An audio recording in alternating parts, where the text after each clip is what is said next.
মান সাল্লা আলাইয়া ওয়াহিদা সাল্লাল্লাহু আলাইহি আশরা।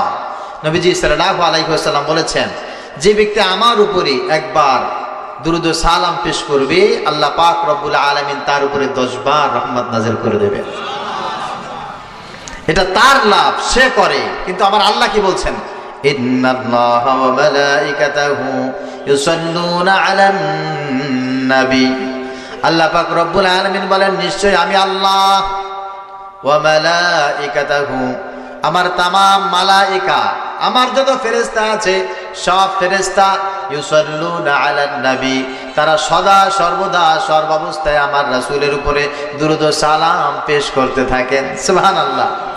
ইয়া আইয়ুহাল্লাযীনা আমানু, হে ঈমানদারগণ, তোমরা যারা ঈমান এনেছো, সাল্লু আলাইহি, তোমরা আমার রাসূলের উপরে দুরূদ ও সালাম পেশ করো। যেই নবীর উপরে আমার আল্লাহ দুরূদ ও সালাম পেশ করেন, তার মালাইকা দুরূদ ও সালাম পেশ করেন। যেই নবীর উপরে ঈমানদারগণ দুরূদ ও সালাম পেশ করেন, এই মানুষের মতো দামি মানুষ সৃষ্টি জগতে আর কেউ হতে পারে না।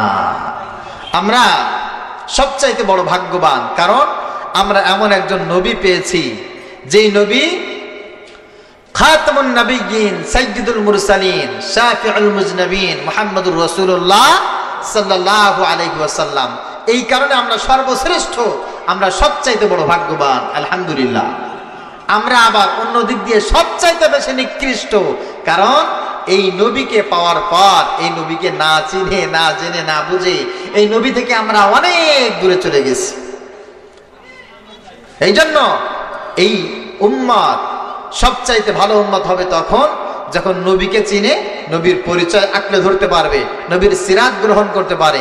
আর এই উম্মত সবচাইতে বেশি নিচে এনে চলে যাবে